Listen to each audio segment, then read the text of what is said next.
Oh my gosh! And here is the news. Thank you, Hal. Excuse me, Hal. Did you lose your green ring this weekend somewhere? Because I know we were working the whole weekend. Might have lost it on the way up here. Okay, I thought so.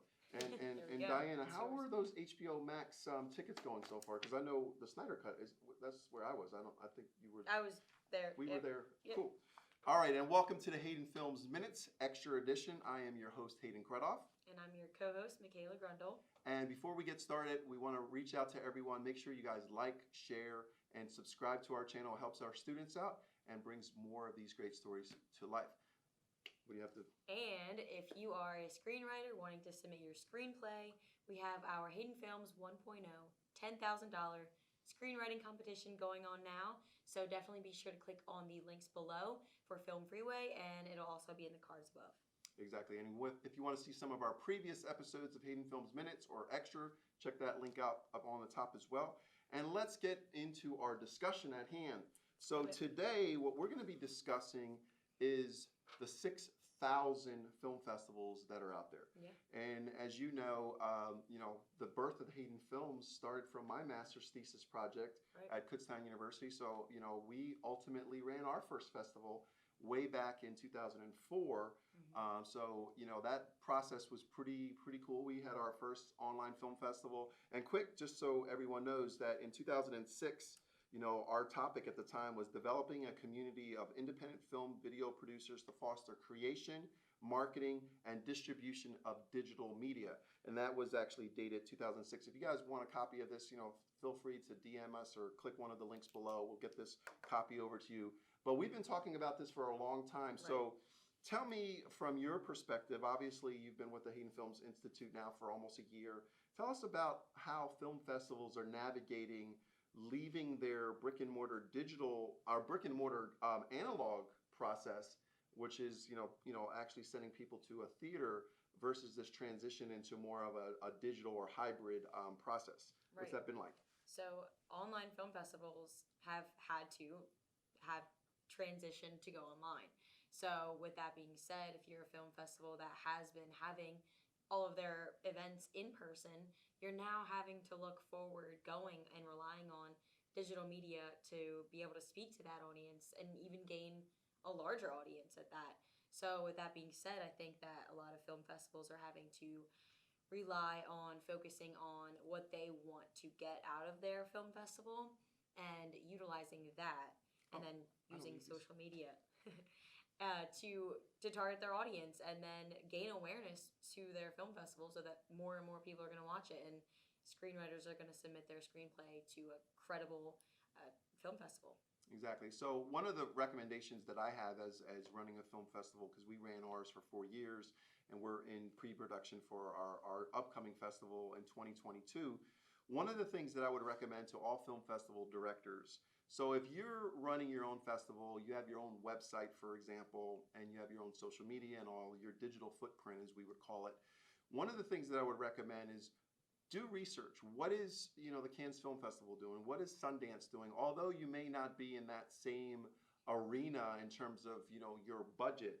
However, what we need to do as film festival directors is realize that the look and feel of your brand is extremely important. So if you're a filmmaker, for example, a filmmaker, if they're going to one of the high-level schools, one of the top 14 film schools in the world, or if they're just an independent, they have already a game plan in place where they'll ultimately say, you know what, I'm going to submit to 10 or 15 film festivals. And most of them really strategize in sending their films to the big ones, right? Exactly, yeah. Some of them that they really enjoy. But then they're going to do their due diligence in researching, what's this film festival have to offer? Let me check out their website. Does their website really have some really good language? Is their website configured? Is all their social media connected to their websites? Is it working? How often does the festival director or the festival post? Are they posting daily, weekly, or some festivals, during our research, we've noticed that they only post maybe once a month. Yeah. And so tell us a little bit about the frequency of film festivals posting this social media, and what should a film festival director look for when they're maybe considering upgrading their website or rebranding their website?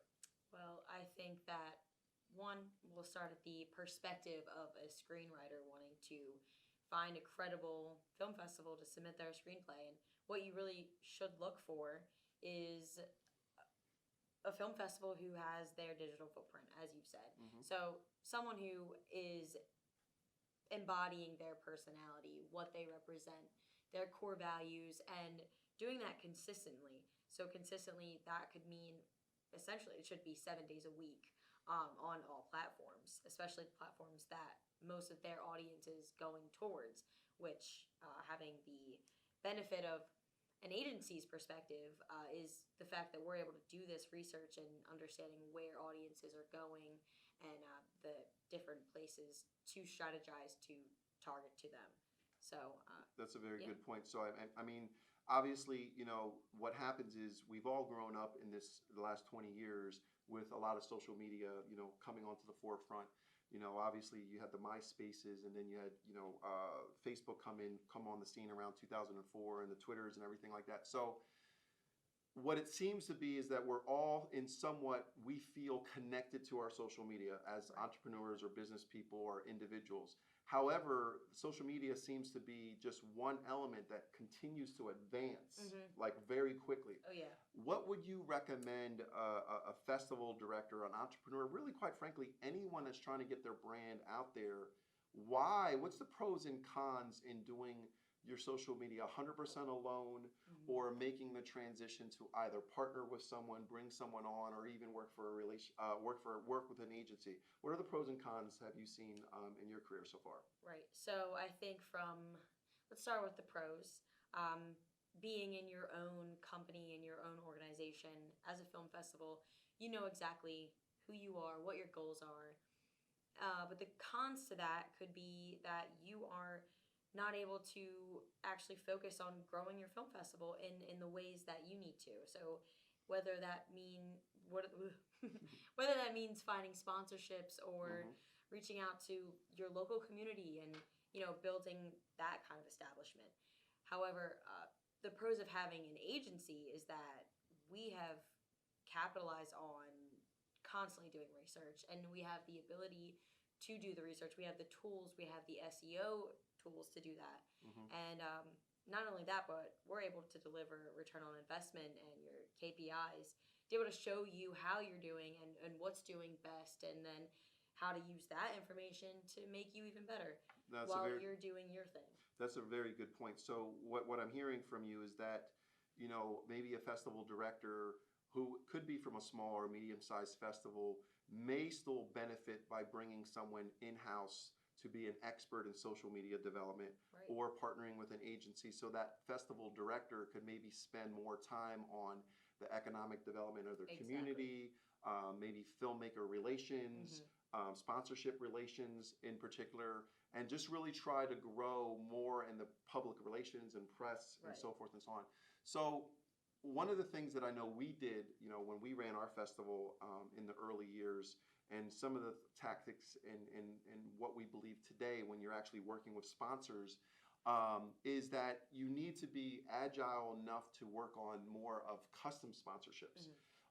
You mentioned KPIs, but sponsors are getting more sophisticated, and so when you send out, like, for example, a sponsorship deck, or they do their due diligence to research your website or your social media footprint, if you're sending them a sponsorship deck that's asking them for specific monies, and then they do their due diligence to look at your social media footprint and your overall digital footprint, sometimes the two are not aligning.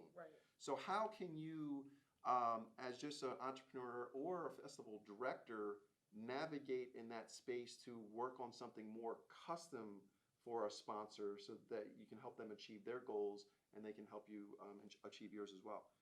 So what you want to know is, how can film festivals adapt their sponsorship decks to be able to be more appealing to sponsors? So I think that, one, you really have to understand your goals and why your sponsors would want to sponsor you. So that comes down to just establishing your credibility through your entire digital footprint. What have you done? Who have you worked with? What screenwriters have submitted their screenplays to you? All of that. Exactly. So I think what I'm also hearing is that apparently, if you're going to create a really good, strong social media plan, it could be a two-parter. That social media plan not only gets your name out there and hopefully influences, so you're looking to influence, inspire, educate. Mm-hmm. However, the sponsor themselves, if they see that type of information going out to an audience, Right. they may be more inclined to say, wow, this is the right fit. This is the Exactly. right company Exactly. that could use our support because we see that their audience is continuing to grow. It's in the target that we're interested in trying to penetrate. Mm-hmm. And therefore, let's set up a meeting and hopefully come up with a creative custom process. Exactly. Maybe we can do something where we can actually do a full takeover of a website, or maybe some pre-roll in some of those online areas for online films or online conversations or panel discussions. Right. And that's where that's where it seems this is headed. It is. Where it's going. So, how do sponsors navigate the festival, since there's so many out there? How does a sponsor really pick and choose who they should work with? I mean, that's a good question. If we could solve that question, then maybe we can help partner more festivals with sponsors. Right. What is your viewpoint on the sponsor's job on picking the right festival? I think that's full circle from what we initially began with, is what are you as a film festival doing to represent yourself? And you have to look at it in terms of yourself. So would you go anywhere where the place that you're buying something from? Are you going to go to a grocery store that has things every now and then?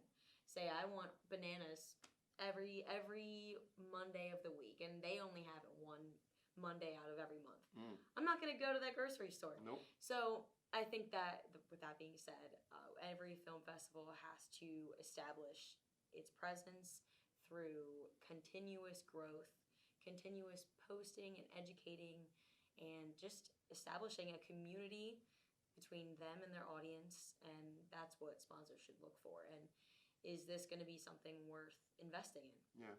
So it sounds like what I'm also hearing is I've noticed when we do some research, because we represent a few film festivals now and a couple film festivals we've talked to in the past, and one of the discussions and have come up from time to time is that certain film festivals only go into what we have called it ramp up social media, where they're looking to maybe gain submissions, and so they go into a ramp up phase, and then maybe they go into a ramp up phase just to hopefully sell tickets. Right. So how does that only call to action kind of social media footprint, how does that affect an audience or a community that you were just referencing? Because to me, looking at it from the other side, I'd be like, I don't know if I want to just see call to action content all the time. So can you talk about that a little bit? Yeah, I think that personally, my viewpoint is that if any business, any organization is just constantly spammy or just pushing down a sell point to their audience, I think that it creates a big divide between them and their audience, because if you're a part of a community, you don't want to feel as if anyone is just, pushing something towards you.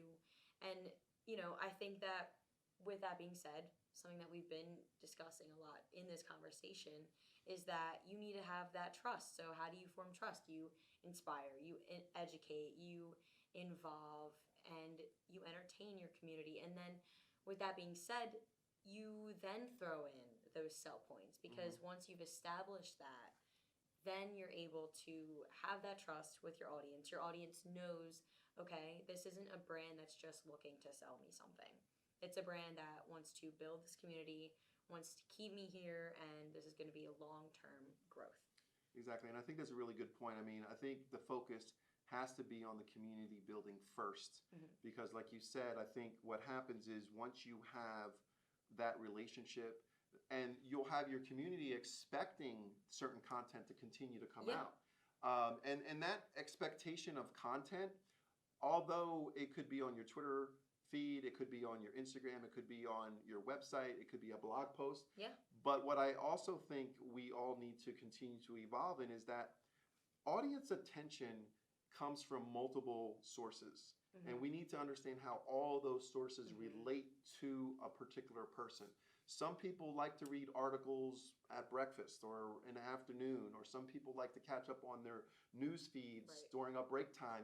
But what we need to understand is that every single channel, which is a social media channel, may have a different process for that audience attention to come to your brand. Exactly. And so you got to create a plan that remains sticky and really create evangelists and loyalists to your brand, so that when you're ready to ultimately have a call to action or a sell point, then people are like, oh yeah, man, I really can't wait to buy one of these tickets. I was waiting for this. So it really seems that it's a balance between a new world where it's continuing to evolve, and that evolution is as equally important for a filmmaker, a festival, and even a sponsor.